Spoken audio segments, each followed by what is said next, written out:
নমস্কার বন্ধুরা, আজকে পটল দিয়ে একরকম অন্যরকম ভাবে রান্না করছি। পটলগুলো ধুয়ে নিলাম, জল দিয়ে পরিষ্কার করে ধুয়ে নিয়েছি এবং একটা পাত্রে রেখেছি। আজকে অন্যরকম ভাবে পটলের রেসিপি রান্না করছি। পটলগুলো কেটে নিলাম। জানেন তো বন্ধুরা, বৃষ্টি পড়ছে, নদীতে বন্যা এসেছে। আজকে নদীতে বন্যা চলে এসেছে। আদা কেটে নিলাম, ছাড়িয়ে নিলাম, রসুন ছাড়িয়ে নিলাম, সর্ষে বাদাম দিচ্ছি। সর্ষে বাদাম দিয়ে পটল রেসিপি রান্না করছি। কড়াই গরম করছি, তেল গরম করছি। বেশ ভালো করে তেল গরম করে নিচ্ছি। কদিন ধরে বৃষ্টি পড়ছে, তো টানা বৃষ্টি পড়ছে, অতি ভারী বৃষ্টি পড়ছে। তারপর আজকে বন্যা চলে এসেছে নদীতে। পটলগুলো ভেজে নিচ্ছি। পটলগুলো বেশ ভালো করে ভেজে নিচ্ছি। ভালো করে ভেজে নিলে পটলগুলো খেতে খুব সুস্বাদু হয়। সেই জন্য পটলগুলো আমি এখন বেশ ভালো করেই ভেজে নিচ্ছি।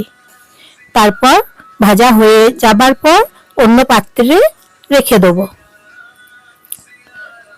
পটলের এই যে রেসিপি বন্ধুরা, আপনারা একবার গরম ভাতের সঙ্গে খেয়ে দেখুন। দুর্দান্ত রেসিপি, আঙুল চেটে খাবেন সবাই, একদম আমি কথা দিচ্ছি।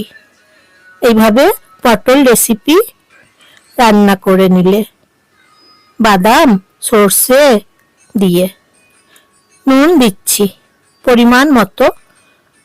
পটলে এখন নুন দিচ্ছি, ভাজার সময় ভেজে নেওয়ার সময় নুন দিচ্ছি এবং তরকারিতে আবার নুন দেবো।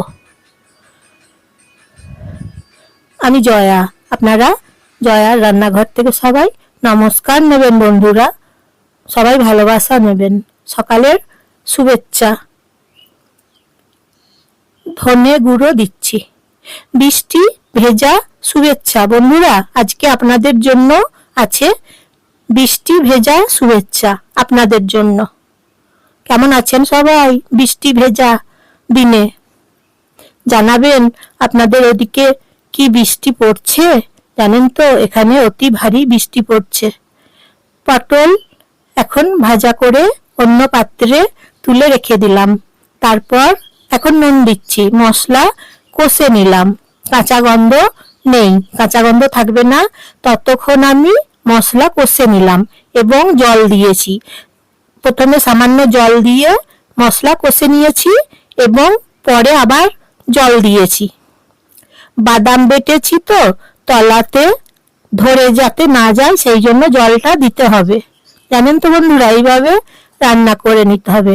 ভেজে রাখা পটলগুলো এখন ছেড়ে দিচ্ছি।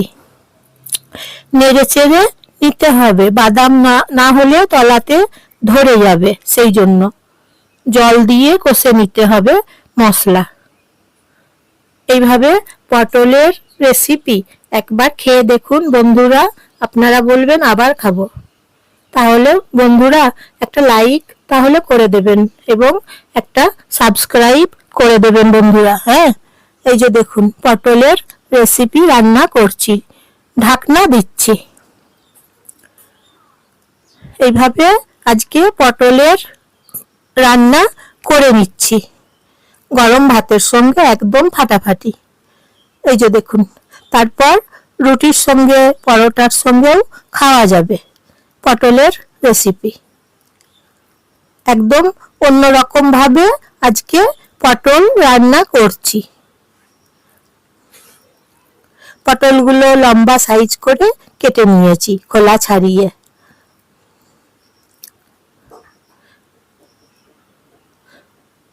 কেমন হয়েছে বলবেন বন্ধুরা, লাইক শেয়ার করবেন, কেমন হয়েছে বলবেন। আপনাদের প্রিয়জনদের সবাইকে শেয়ার করে দেবেন। একটা অন্য পাত্রে এখন আমি রেখে দিলাম পটলের তরকারি। এই যে দেখুন, বাদাম সর্ষে পটল রেসিপি আজকে। তাহলে বন্ধুরা আজকে